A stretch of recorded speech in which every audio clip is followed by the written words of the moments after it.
For my capstone project, my topic was reducing uncertainty and communicating about stress. This topic typically referred to college students and deals with the stress and uncertainty that college students deal with overall. Um,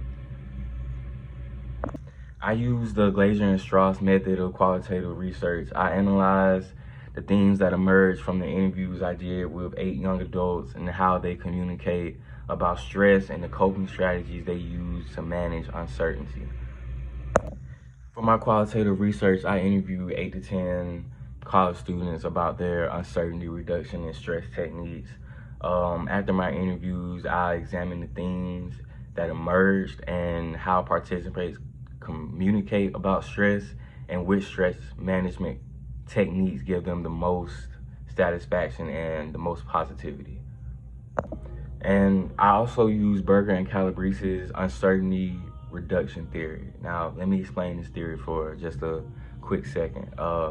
This theory basically explains the notion that the more uncertain we are, the more stressed out things are. Like for anything, that's just uncertainty causes stress.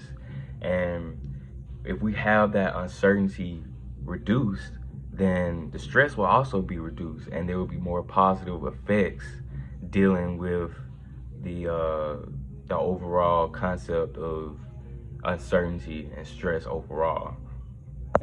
Some of the themes that emerged from my research included avoidance, shared networks, and reciprocity. Avoidance typically is something that we all do to cope with stress. It's usually something that you don't even notice that you're doing. It's just that you're putting off the thing that's bothering you to help ease your mind, to get at ease. Like maybe I'll take a break on this, but typically found in my research, avoidance is actually one of the worst mechanisms that you can use to cope and manage stress.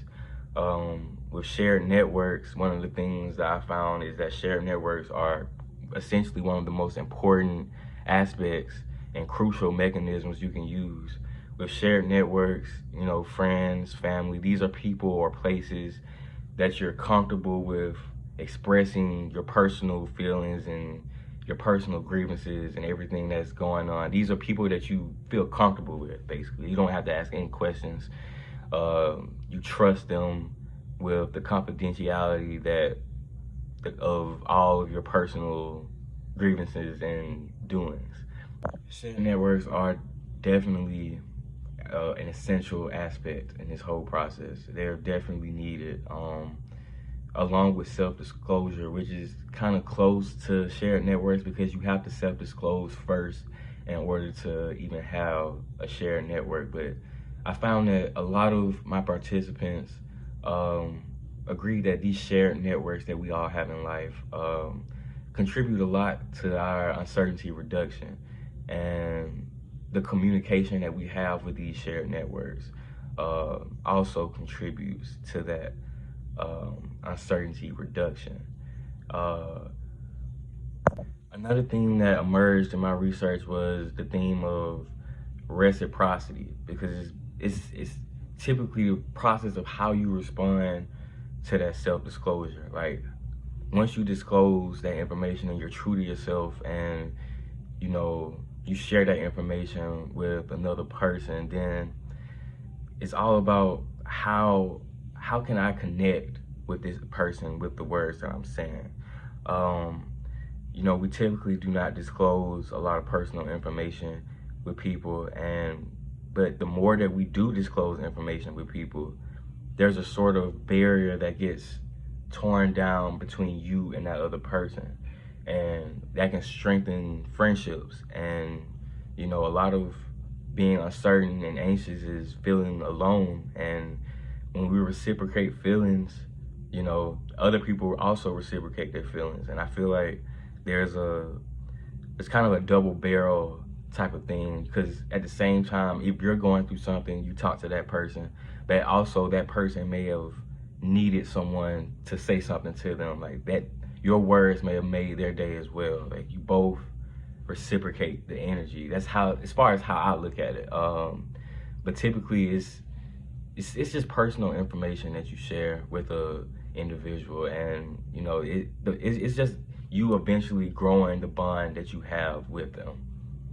One of the major findings that I found throughout my research was that of shared networks, actually, and just having a support system.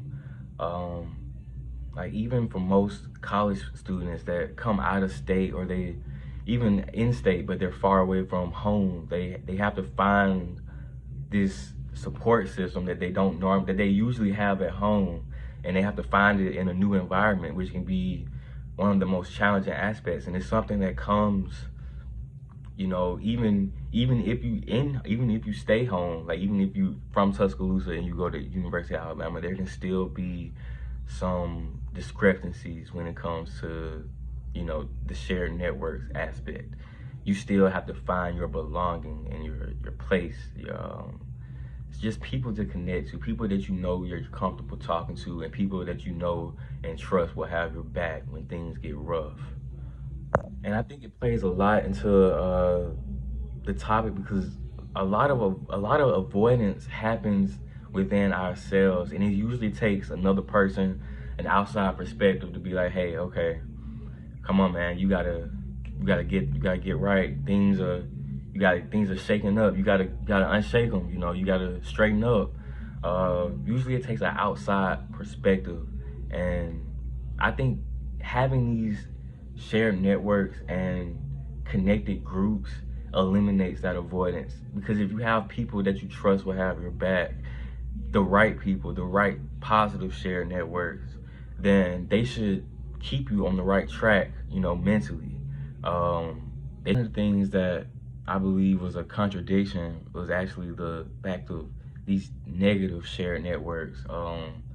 You know, finding a positive shared network is already hard enough, but it's easy enough to fall into the wrong group of people that'll unmotivate you or just have you motivated for the wrong reasons or the wrong things. And a lot of college students struggle with that because, you know, like I said, that's something that comes with every college student. Like, no matter if you're out of town, you're in town, you're far, your home is far away, it doesn't matter. College is a different environment, and people want to find their home. You know, not really necessarily a home, but just a group of people that, you know, just excels you and makes you do better. You know, the right group of people. Of course, there's a stigma behind, you know, the whole process of actually getting and receiving help.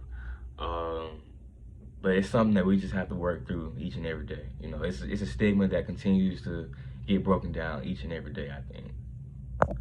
Another contrast that I saw was the topic of professional help and counseling centers. Um, One of the things that was strongly recommended by some of the participants that I interviewed was that of actually talking to a professional.